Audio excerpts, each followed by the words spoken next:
Bill Cooper's 1996 lecture, given in Lansing, Michigan, stands as a significant moment in the life of this controversial figure, which has now become rare online, where he addressed topics such as UFOs and government conspiracies. During this program, Cooper delved into the idea that secretive elites were working to establish a global government.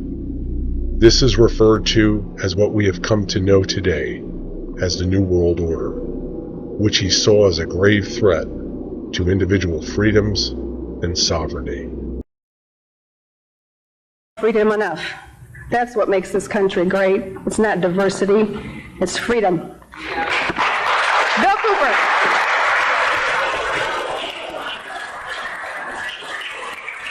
Thank you, Connie.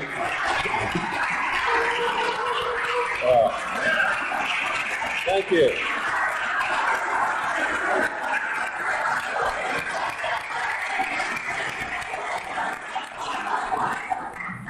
Well, you sure know how to make me feel very humble. Thank you so much.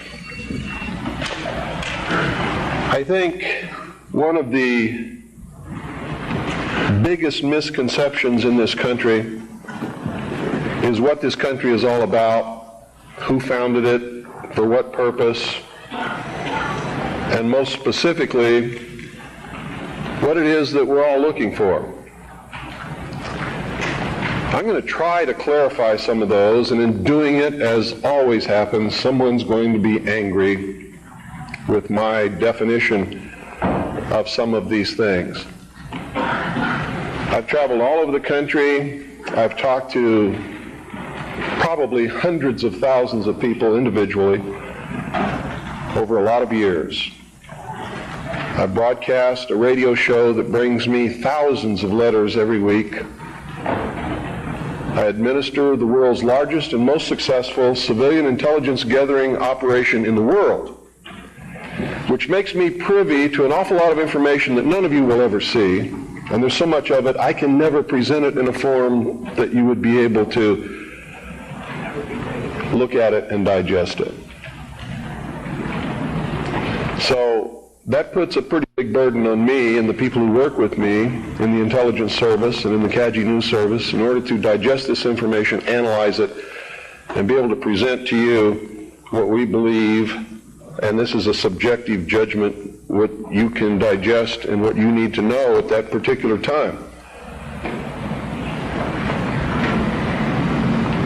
And in doing this, digesting all this information, reading all of these letters from people of every kind of background that you can imagine, every race, every religion, every kind of agenda. Believe me, there's an awful lot of agendas going on in this country that are dangerous to Americans, being promoted by people who claim to be Americans, who claim to be patriots, and who claim to be doing the best for this country, including those who want to destroy it and bring about a one-world totalitarian socialist government. They sincerely believe in their heart they're doing the right thing for humankind. You see, nobody gets up in the morning and sets out to do evil. Nobody consciously does that. I've never met any person in my entire life who said, I'm evil, I'm going to do evil things, I like to do evil things, I want to do evil things. They don't exist, in my knowledge. They may exist somewhere, people like Jeffrey Dahmer. And I believe that even Jeffrey Dahmer probably rationalized what he was doing in his own mind to make it right. Isn't that the way we all do things?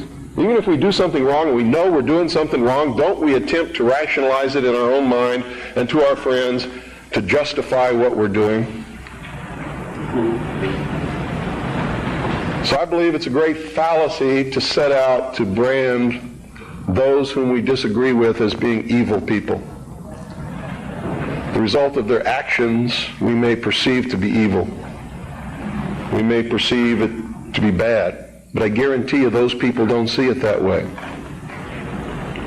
And when we present ourselves to them in that light, we're good and they're evil, do you think we have a chance of getting them to listen to us? Not on your life. It's not going to happen. So I think we have to change the way we talk. We have to talk to them in a different manner. Now don't take what I'm going to tell you standing up here today and compare it to what I say on the radio and expect the two to concur. Because when I'm here, I'm just Bill Cooper. I'm talking to you from my heart. When I'm on the radio, I am on a mission. And that mission is to slap people upside the head and wake them up and even make them hate me, if that's what it takes to get them to go examine what I'm telling them to find out that it's right. You see, I don't care how it's done as long as they wake up. And if I have to be the bad guy that they're going to hate for the rest of their life, that's okay with me if I wake them up. But when I'm here talking like this, that's not my mission, because you're awake already or you wouldn't be here. You see? There's a difference between the people here and the people that I'm talking to over those airwaves. Big difference. An awful lot of you are steady listeners of the Hour of the Time and have been probably for many years. And when I'm talking on the radio, I know who you are and I'm not talking to you. And I know that when you're listening and I talk about the sheeple, the stupid sheeple, it doesn't make you angry. You know why? Because you know you're not stupid sheeple, don't you? The person that gets angry has verified that I was right. Because he wouldn't get angry if he didn't know in his heart that he's a stupid sheeple. You ever been walking down the street and somebody comes running out and says, bank robber, stop that bank robber. Do you start running? Why don't you start running? Because you're not the bank robber, right? You get angry? No. Do you pay attention most of the time? If you're from a big city, chances are you don't even look around, right? Now, if you're from a small town where I'm at, people will come running out in the street to see the bank robber. Because it's a small town and not much excitement goes on there unless the IRS comes to mess with me. So, what I'm going to talk to you about today comes from my heart, from my experience in life, from playing this role as messenger, which I take very seriously, from my efforts to wake up the American people, from my family, from all the letters that I get, from people that I talk to, just like I've talked to many of you here today. I've learned some things. And I think these things need to be passed on to you. And I think you need to start examining yourself, your agenda, your mission. Who are you? What are you about? What do you believe about America? Is it true? Are you helping to divide us more? Or are you helping to bring us together? Do you really understand what this country is all about? Now, I know this is going to make some of you angry. That's okay. I know that it's going to open some doors for some of you. I hope that it'll bring us all a little bit closer together. And I hope that everybody, once you've examined your own particular agenda, will try to make it fit better into what we should really be doing. And I'm going to start off way back in history, folks, because that's really where it began. The human race is young in the whole scope of the life of the earth. We're just a young species, really. Haven't been around for a long time compared to everything else that's in this world. And I'm not talking about biblical years, and I'm not talking about theory of evolution years. I'm talking about from the time when you can see that man emerged on the historical scale of this world and began to affect other species and the world that we live in, and himself, by perfecting the ability to think. First original thought. See, there used to be a time in history when man was just like all the other animals. He didn't think, he didn't know good from evil. He existed and lived by instinct just like the other animals did. If you want to believe the record that we can look back and see written in stone. Okay? If you want to believe that there were creatures that ultimately became this thinking man that you see standing up here in front of you and sitting out there amongst you, didn't have this ability. Now, if you doubt that, read Genesis in the Bible, and you'll see that it's confirmed there. Wasn't there a time when Adam and Eve lived in the Garden of Eden? They were not to think. They did not know good from evil. They were just there to take care of the garden. Is that correct? So this concept and the biblical concept agree. Man just enjoyed what God had put there and sort of took care of the garden. Any dentist will tell you that our mouth was not made for eating meat. So ancient man most probably ate vegetables and nuts and things like that, roots. Doesn't mean that I'm telling you to become a vegetarian, because I'm not. You see, I really believe in freedom. I believe you should eat whatever you feel like eating. That's your business. But that's known to people who study these things as the age of innocence. Something happened that brought man out of that state, and if you're talking from a biblical reference, out of the Garden of Eden and into the world. He wasn't innocent anymore. He understood that he was naked, and that his partner was naked. He could think.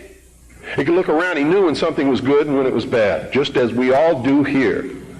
When somebody comes up to me and says, well, how do we know which is the right way to go? I know that person is setting me up to justify his bad deeds, and I won't do it. You always know. We always know which is the right way and which is the bad way. The bad way sometimes feels better, so we may choose that way and justify it by rationalization in order to make ourselves feel better about the bad that we did. In the mystery schools, they refer to this mystical time of coming out of the age of innocence as the Luciferian philosophy.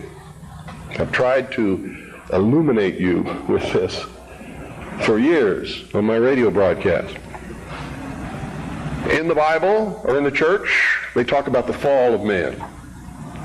Same thing. There's only one difference between the Luciferian philosophy and the fall of man, is that those who talk about the fall of man believe in God, whether or not they believe in a Savior. They believe in God. The ones who believe in the Luciferian philosophy do not. Now here's how that works. In the Bible, we're told that Eve was tempted by Satan to eat of the fruit of the tree of knowledge of good and evil. God had commanded Adam and Eve not to eat of the fruit of that tree. If you do, ye will surely die. Isn't that the commandment? Lucifer, through his agent Satan, on the other hand, told Eve, God lied to you. He's holding back the fact that you too can become God. But first you have to eat of the fruit of this tree. And if you do, you will surely not die, but shall become as gods. Isn't that true? So, on the religious aspect, we see that as the fall of man because man disobeyed God. We see that as the subjugation of the woman beneath man, where she had originally been the partner. Now she is subjugated beneath man because she was the agent of man's downfall. Is that correct? Now, I'm not talking right or wrong. I'm not trying to insult anybody in here. I'm just telling you what we're taught so that we all understand what we're talking about, because that's most important. If you understand something differently than what I'm trying to impart to you up here, and we don't have the same definition, we're not going to understand each other, are we? The mysteries, on the other hand, look at this in a different light. Here's their story. It's a metaphor. They don't believe that there ever was a God, or that there ever is a God, aside from man himself. And man has not reached that state yet, but can, this is what they teach in the lodges, that if you perfect yourself as the temple of the God within and become Christed, you've all heard this in the New Age movement, you too can become God. In her movie, running on the beach, spinning around, I am God. Go ask her early in the morning when she just wakes up and goes and sits in front of the mirror and looks at her aging face and tries to cover it up with makeup if she's God. She may tell you a different story about that time. Around noon, she might be feeling better and become God again. But this is the reality of the human condition. We'd all love to be gods, wouldn't we? My question to Shirley MacLaine at one time was, please, Shirley, could you make me a universe? She sort of looked at me with this hurt look on her face as she confronted her mortality and realized that she was not God because she could not make me a universe. She couldn't even make herself a universe. She can't even make herself look young again. She's having a hard time paying some of her debts. God doesn't have that problem, does he? And in her case, she. Here's the way they look at it. Here's their metaphor for the end of innocence. Adam and Eve were held prisoner in the Garden of Eden by an unjust, cruel, and vindictive God.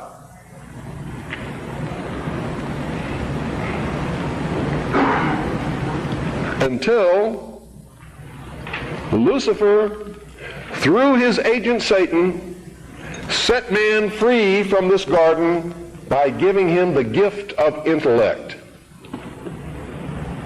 Through the use of intellect, man will conquer the earth, will conquer nature, and will himself become God.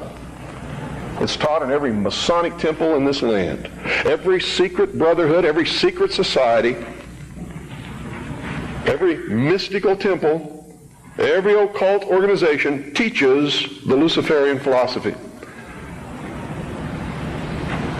They do not believe in Lucifer. They do not believe in any entity called a devil, and they do not believe in God. It is a mistake for you to assume that they do. They are atheists in the strictest sense of the word. They are humanists. That's their religion. At the highest level, their goal is to create a world in which the adepts, the 1,000 points of light, working behind the veil to create the culmination of the great plan, can realize the ultimate happiness for mankind. That's why they don't oppose pornography. That's why they don't oppose certain crimes. That's why they say you should not be put in jail for the rest of your life for murder or anything else. There should be no death penalty, because it was a learning experience. And having gone through that learning experience, you're a better person now. This is what they teach. They believe punishment for these crimes is nothing more than vengeful retribution, which is wrong in their eyes.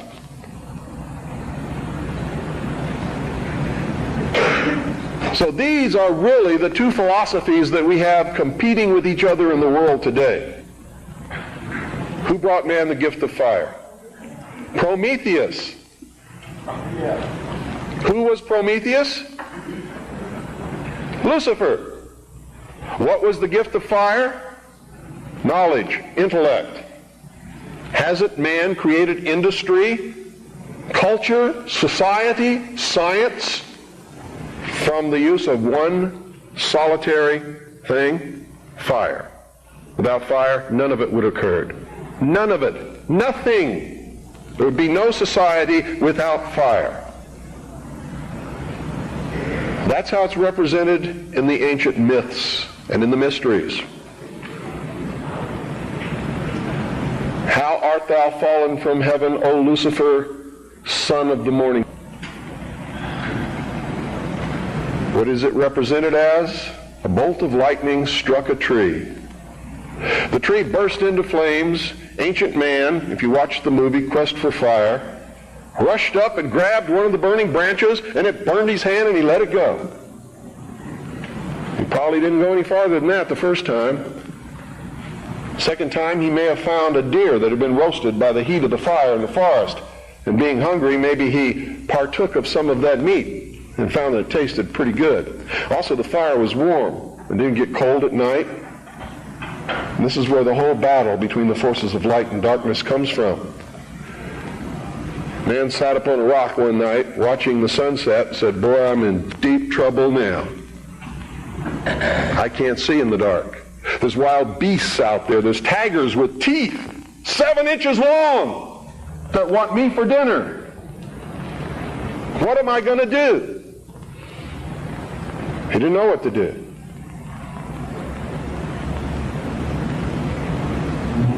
Neither would many of us put in that situation. But we would know one thing: we're in deep trouble. And so for a good part of his history, man sat huddled in the darkness in some place that made him feel secure, waiting to be saved. Now remember, folks, I'm not telling you what I believe. I'm telling you what is taught in the mysteries. I'm telling you what our enemies believe. Make no mistake about it, they are our mortal enemies. They want to see us wiped off the face of the earth.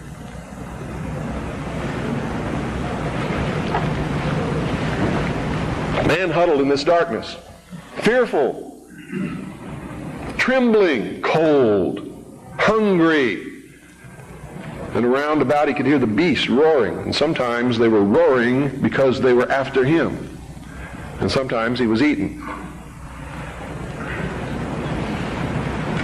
A man eventually saw another tree struck by lightning and grabbed that branch with that flame on it. And by a little experimentation, he learned how to keep that fire going. And if he could keep the fire going, he knew something nobody else knew, and he became the first king, the first priest, the first scientist, all rolled into one. And he would burn this fire and keep it going. And other men in the cold of the night, wanting to escape from the terrors that were out there, would gravitate toward this glow. And they would see this man sitting there. And if he was kind, he would let them come to the fire. And they would be warm. And they would be protected, because if the wild beast came, he'd pick up a branch and shove it in its face, and the beast would go away. And so the forces of light overcame the forces of darkness. And in the sunshine of the morning, the newly risen, resurrected child that had died the night before, their Savior, warmed them and saved them from the terrors of the Prince of Darkness. You have to study these things to understand your enemy. Any general who ventures upon a battlefield without understanding the enemy is doomed to defeat. Just like a militia that forms itself upon a peninsula has already created its own concentration camp, unless it has a navy.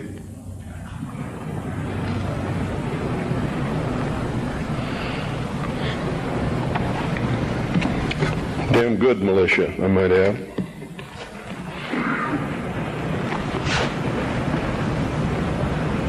What is the upshot of this? What am I getting at here? These people believe, and they have conducted themselves according to their belief and their philosophy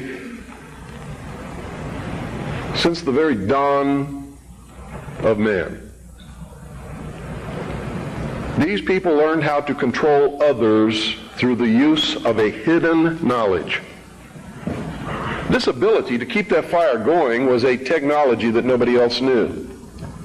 By observing the fire, by keeping it going, by creating ceremonies around this fire, they became a mystery to the others.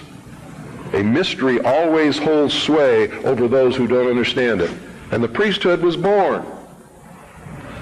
No king ever existed without the permission of the priesthood. And I don't care what religion you're talking about or what period of history you're talking about, it is the truth. The kings never had the power and don't to this day. Kings exist at the whim of the real power, which is the priesthood standing behind the throne. And when the king ceased to be of benefit to the priesthood, they would simply poison him or get rid of him in some other way. The king is dead, long live the king, and there would be another king appointed. There was even a time in history when the king was a sacrificial king, just like John F. Kennedy was in the Temple of the Sun known as Dealey Plaza. They would pick a young man with the height of his virility, appoint him king for 1 year. During that time, he could do or say or command whatever he wanted. The priesthood was always there to make sure he commanded the right things, have any woman that he wanted, and at the end of the year, he was ceremoniously sacrificed upon a rock, his heart ripped out, his body dismembered into 14 pieces and scattered over the land. And this is where the legend of the Osirian cycle began. It was to ensure the fertility of the crops of the next year. And young men would volunteer for this in their patriotic duty to their kingdom, to their family, so that they could have prosperous years. Much as our young men may volunteer to rush out over the water to a place called Kuwait or Iraq and die in the God-forsaken sands of a place that nobody can even find on a map and never heard of until it happened, all so that he can be called a patriot, someone his family can be proud of. It escapes me how they can ever arrive at these conclusions, but they do, and the priesthood always takes the most advantage of this willingness to sacrifice oneself upon the altar of his country. The problem with it is very seldom really for the country. It's for the advancement of the agenda of the priesthood, whoever the priests happen to be at the time. Am I attacking the church? You better believe it. All churches, all organized religions that have existed since the beginning of the time. Am I attacking the religion of individuals? Never, not on your life. He wasn't trying to create a big church. He knew what happened to those things. And you're all wrong about that, man. When you say you shouldn't get angry, you shouldn't curse,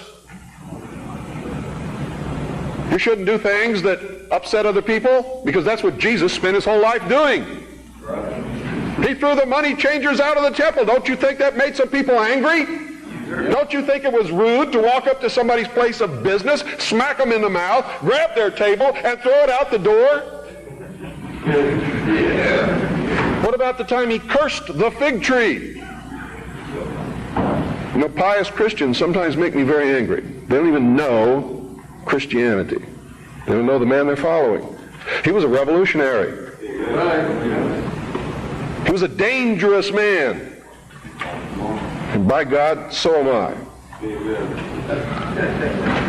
And so should you be. This country was founded by dangerous men. And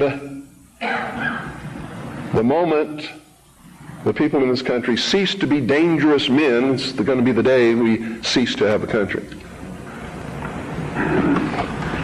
Their whole goal with this philosophy is to teach all men and women that the only end of life is to seek the utmost pleasure and happiness that you can get out of it, because when you die, there's nothing else. That's what they teach. That's what they want you to be. They don't want laws against sexual promiscuity. That's why they don't want families. That's why they don't want marriage. That's why they encourage homosexuality.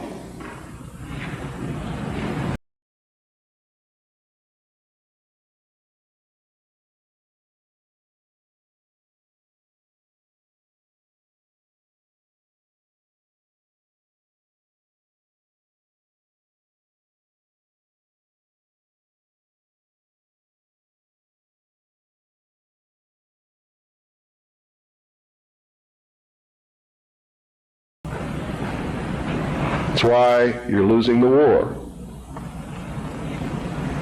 And don't tell me you're not, because I'm in a place of great knowledge about who's winning and who's losing this war. And I can assure you, you're losing the war. Doesn't mean it can't be turned around. But it'll never be turned around until you learn what you need to know. You don't even recognize half the weapons that they use against you. And some of them seem so insignificant that you don't even try. They want to create a world where everybody is happy all the time, doing all of the things that, if you're from a good religious upbringing, is wrong to do. If you're not from a religious upbringing, but you have a good brain and you understand the purpose of morals and ethics, it's still the wrong thing to do. If you're a thinking person. And then the priests had an army. Oh boy, weren't they happy with that? Their whole purpose throughout history has been to teach a small number of people how to become adept at controlling everyone else and presenting their societies as desirable to the profane, so that you'll go knock on the door and say, hey, can I be a member and be initiated, with the promise of learning some great secret. What is that secret? The secret is what I have just told you this morning. The secret is how to control everybody else. And you never understand how to control everybody else until you get to the top of this pyramid of initiation. Most people never make it past the third step. All above that are carefully chosen and nurtured and taught. And Americans for all these years have been looking around for the enemy. They've never been able to find an enemy. So those who control them were able to control them even better by giving them an enemy. That's what Stalin and Churchill and Roosevelt determined at Yalta. Who was going to be the enemy post-war? Turned out to be Stalin. And there was going to be this phony Cold War so that the population would never discover the real enemy. And I'm talking about the population of the Soviet Union as well as the rest of the world. You see, the enemy has always been here. It's your uncle, your aunt, your father, your mother, your brother, your sister, your nephew, your nieces, who belong to the fraternal orders collectively known as the mysteries. The very highest degrees of which, combined together, make up a secret order known as the Illuminati. Their goal is to destroy all existing religions save theirs, all existing governments save theirs, and shackle the mob in a system of eternal oppressive debt chained to a computer for the rest of their life, and a propagandized world to make them believe that they are happy in this system. Now, do you think they're succeeding? Haven't I described to you just now exactly what is going on in the world today? Yes, they're succeeding. They're succeeding because the American people don't understand their enemy. They don't even know what's happening. People were extolling the virtues of Pat Buchanan and actually considering voting for that man for president, and he sent them all a postcard. And on the front of that postcard, he identified himself as a high priest of the mysteries. Because on the front of his Christmas cards that he sent to all of his followers was the penis of Osiris, the phallus, the obelisk, with a nice red bow tied around the base which represented the testes. You know what he was saying to you? Are there any children in here? He was saying, he was laughing at you. And so was every other member of the Illuminati. He was a highly degreed member of the sovereign and military order of the Knights of Malta, which was taken over in the Peasants' Revolt in England by the Knights Templars, who had sworn revenge upon the old Hospitallers of St. John's, which later became the Knights of Malta because of their role in the suppression of the Templars. How many of you watch Trinity Network? How many of you watch Pat Robertson? You ever seen the cross in the crown? Do you know what that means? It's the symbol of the Templars. The Knights Templar. It is the symbol of the unification of the church and the government over the people. Is that what you want? Every time any church gets control of government, the people suffer. It has always happened. That's why our founding fathers established a country where that was not supposed to happen, where everybody was free to worship at the altar of their choice. And if you think they were all of one mind, you better think again. How many religions of the Protestant group do you think existed in this country when our founding fathers put together the Constitution? Over 1,500 different groups, all claiming they were right, teaching a different dogma, quoting Scripture to justify what they said, and everybody else was going to hell. So don't give me this Christian nation bullshit, because that's what it is. This nation reflected Christian values because the people who made up the government in the early days were Christian. But none of them agreed with each other, and they still don't today. They very seldom ever have. What do you mean by Christian? Seventh-day Adventist? Branch Davidian? Need to do some serious evaluating, some very serious checking out of agendas. You really want to take over the government and make it a theocracy? Because I'm going to tell you exactly what's going to happen if you do that. You're going to burn people at the stake who disagree with you. And if that happens, I'm going to have to take up arms all over again. And so will many of you, because you're going to be persecuted. You see? Because whichever one controls the government, you're going to have to conform to that teaching, and if you don't believe in it, you're a heretic. Do you understand what I'm talking about? What is our common bond truly? Freedom. Freedom. Without freedom, you can't be a Christian no matter what denomination you belong to. You can't be a Buddhist. You can't own a donut shop. You can't drive from here to Oregon. You can't be an American, because that's what it's all about, and that's the only thing that it's all about. Nothing else. Nothing else.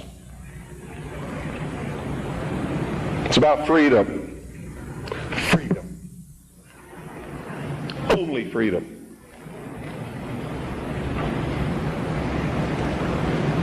It means You have to let other people be free, even if they disagree with you. I had a tremendous admiration for the courage of those two communists who had the guts to walk up with their little communist sign and their communist flag. Two of them, young people, all alone, in that sea of America, militia, uniformed patriots. And I saw people who wanted to kill them.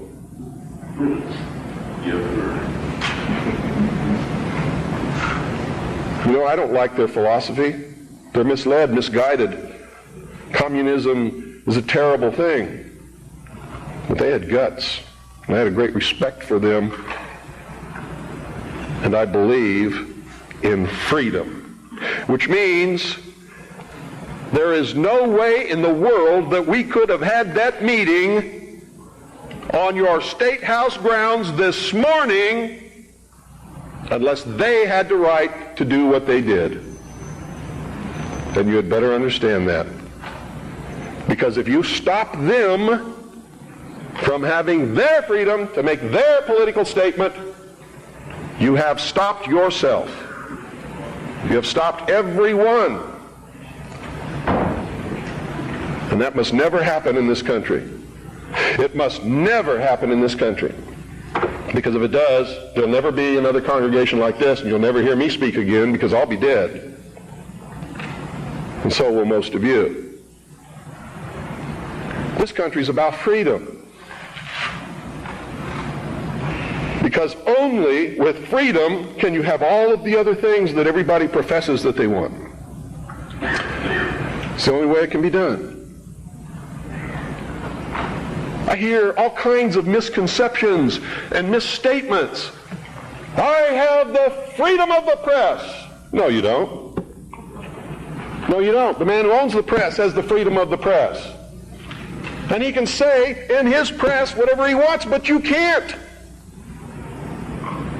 That's why I get angry with Americans when they say, the Jews control the press. Who sold it to them? How'd they get it?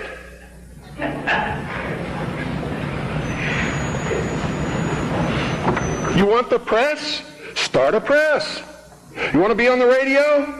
Do it. But stop whining. Stop bitching. Stop complaining. That guy that owns the press, that's his press. He can do with it what he wants. Just like you do with your car what you want because it's your property. He doesn't owe you anything unless you've got a contract with his signature on it that says he will print what you say. If you can't produce that, he doesn't owe you anything. That's America. You know what's wonderful about America? You can have a press. I have a press. How many of you have seen my newspaper? That newspaper's no joke. It makes congressmen cringe when they see it. It scares the hell out of the enemy. You too can have a radio show. I'm going to teach you how just here in just a couple of minutes. You too can publish books like this. I did it. The Harvest Trust is the trust for my children. I'm not rich. I don't have anything. You know how I financed this book?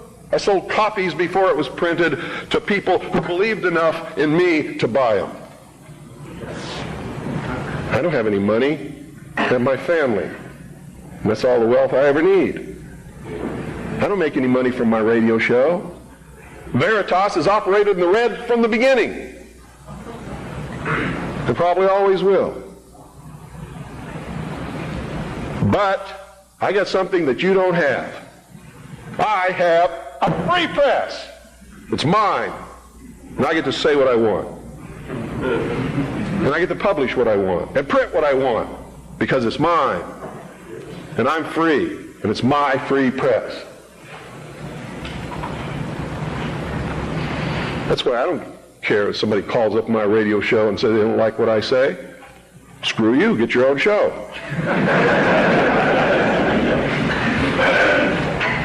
I don't care that they complain because I won't let them talk on my radio show.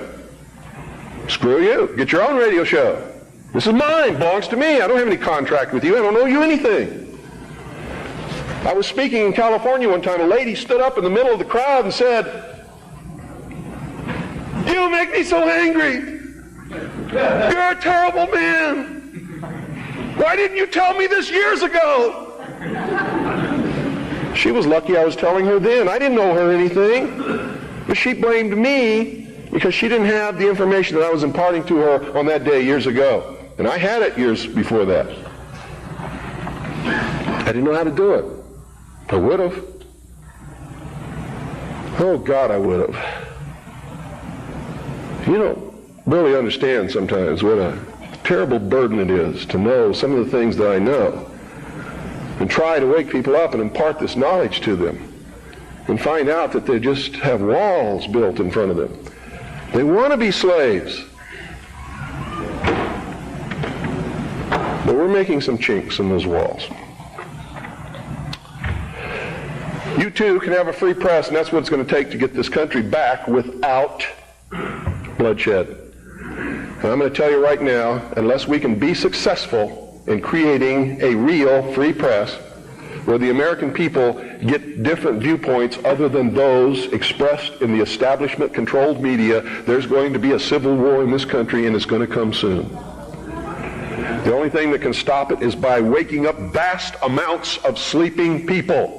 Sheeple is what they are.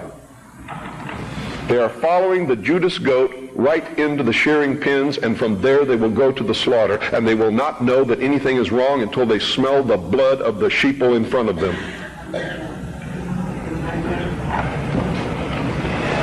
Anybody can publish a newsletter or a newspaper. Anybody. It is not expensive. It is not difficult. And everyone in this room should be doing it all across this country. And everybody that you come in contact with, you should encourage them to do it. And we should flood this nation with information. Not rumor, not opinion, not bullshit. Documented fact. Everything you print must be documented. If it's not, eventually people will stop reading your newsletter or your newspaper. Because all they have to do is check out a few things and find out it's not true, and you're finished. You must publish only documented fact. And you must stay away from printing articles from people who will not document as fact what they put in their articles. That's why my broadcast scares the hell out of socialists. That's why in a White House memorandum, I was named as the most dangerous radio host in America, not because I'm going to go out and shoot somebody, but because I shoot documented facts, which cannot be read. You can have your own radio station and broadcast anything that you want. You can broadcast your own shows. You can be your own host on that show. You can broadcast tapes of other shows. We encourage people to buy satellite receiving stations across this country, purchase a very simple FM, low-power transmitting kit, and set up their own FM radio station in their hometown. And we now have over 670 people across the nation. It's not expensive. If one person cannot afford the cost, what is wrong with 8 or 10 or 15 or 20 of you getting together, pooling your money, buying one satellite receiving station, a small FM, low-power transmitter, and setting up your own broadcasting station? I hope you will broadcast the truth and not some agenda. You see, what happens when you broadcast the truth is you piss everybody off.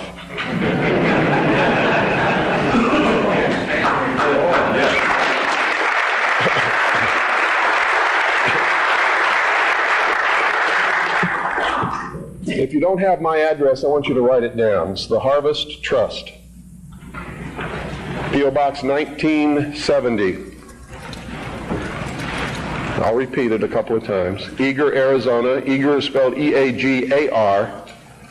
Arizona 85925. That's the Harvest Trust. P.O. Box 1970. Eagar, Arizona 85925. If you have purchased Oklahoma City Day One, it's on the back cover at the bottom. If you don't have a pen and you would like to have the address, you can go up to my wife's table upstairs on the second floor and get one of our flyers. The address will be on the flyer.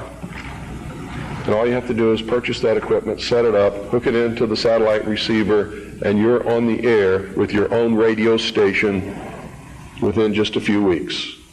Broadcasting the Worldwide Freedom Radio Network are your own shows, are other networks that are up there that are Patriot Broadcasting, such as Amerinet and others. Understand this too. I'm not trying to tell you what the truth is, because sometimes the truth is extremely difficult to find. And sometimes we believe we're broadcasting the truth and it turns out we really aren't. But if we find out we aren't, we must be willing and instantly able to go on the air and say we were wrong and correct it. That's a responsibility that we all have to carry. It's embarrassing. I've had to do it several times because I'm a human being. I make mistakes too. The only difference being when I make a mistake, it's usually not forgivable. It's what happens when you become a public figure. Your wife can make a mistake, but Rush Limbaugh never! Right?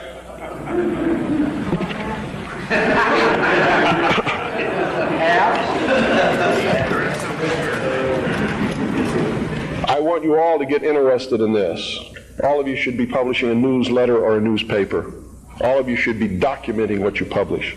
All of you should have a satellite receiving station and be rebroadcasting programming to your neighborhood. All you got to do is make sure that you're broadcasting on a frequency that's not interfering with any other broadcast. Which means you don't just check it at your house. You get in your car and you drive out 25 miles and all around, and you make sure that there's nobody else on that frequency before you use it, so you know you're safe. In my little town of Eager, which is a very small town, between Springerville and Eager is 2 miles. Another 2 miles either way, and you've covered everybody in the valley. And I'm up on a big mountain in the middle of this valley where the town surrounds the mountain, and I'm broadcasting 6 miles in every direction in my town. And it's militia country. Arizona is dangerous for socialists. And when the war starts, heaven help whoever they send to fight in Arizona. Because it's still really kind of like the old West days. In a lot of places, it's dangerous. Where I live, Ike Clanton made the sheriff angry one day. The sheriff rode 25 miles, grabbed Ike Clanton by his hair, and drug him to jail by his hair. Which brings me close to the end of my, I think it is. How much time do I have? 3 more hours. Come back after Jim talks a little bit and talk some more. Yeah, just let me give you a little parting note here. I'll be back up as well with as will the others to answer questions later. Mr. Collins has to catch a plane, so I'm going to cut my talk short, and please give him your undivided attention. I'm going to tell you right now, because I deal in reality. I'm going to vote for Charles Collins, but at the same time, I'm a realist. And everybody in this room should be voting for Charles Collins, but at the same time understanding he's not going to be the president of the United States. Okay? And I'm only telling you that so that you're dealing in reality. Okay? But he is the best man on any ballot in this country. Thank you.